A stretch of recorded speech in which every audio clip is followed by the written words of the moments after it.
Over the past few weeks, the argument over gun control has raged, and among those demanding stricter gun laws is CNN host Piers Morgan. There's one particular stat that Morgan has been citing for weeks. In our commitment to balanced news, Ben investigates the truth behind it in Reality Check.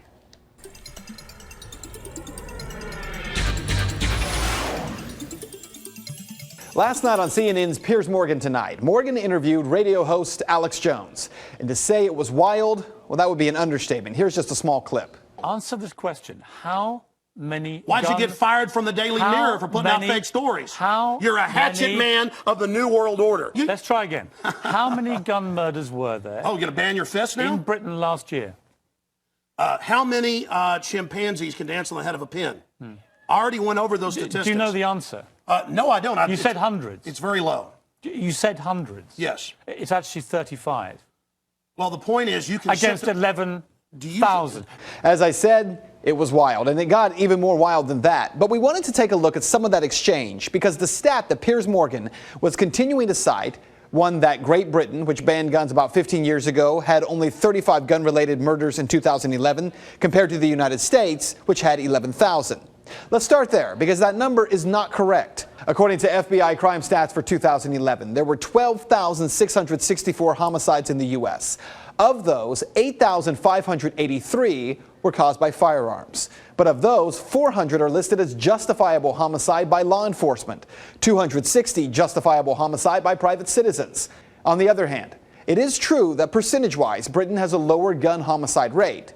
With a population of 62.6 million, Great Britain saw 59 gun-related homicides for 2011. Still not the 35 Piers Morgan keeps citing.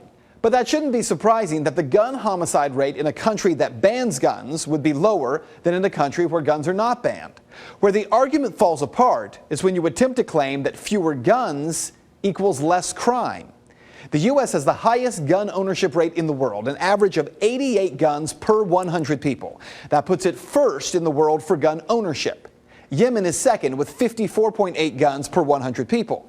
So that means the U.S. has the highest gun murder rate as well, right? Well, no.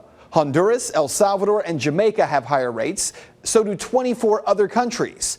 The U.S., despite being number one in gun ownership, is number 28 in gun homicide with a rate of 2.97 per 100,000 people. Of course, Piers Morgan isn't calling for the U.S. to be more like El Salvador and Honduras. He's calling for us to be more like Great Britain. So what do the numbers look like there? The U.K. has the second highest overall crime rate in the EU. The U.K. has the fifth highest robbery rate, the fourth highest burglary rate. But more importantly, the EU named Britain as the most violent country in the EU. In the UK, there are 2,034 violent crimes per 100,000 people. That puts it way ahead of even South Africa, with a rate of 1,609 per 100,000. In the United States, we're not even in the top 10. The U.S. has a violent crime rate of 466 crimes per 100,000 residents. So what this means for you is that while people like Morgan insist that the U.S. can learn from Great Britain, well, maybe we can. What we might learn is that violent crime is not the result of a gun or any tool. It is the result of the heart of men and women. And that is Reality Check. You can find the sources for the story posted on our website at fox19.com. If you'd like to make your voice heard in the story, head over to Ben's Facebook page. Find it by searching Ben Swann. And we are also putting a link to the full interview between Piers Morgan and Alex Jones. It's two parts. It's worth watching it instead. I was reading it last night. You need to watch it, though. You need to watch it. You have to watch it. Yeah.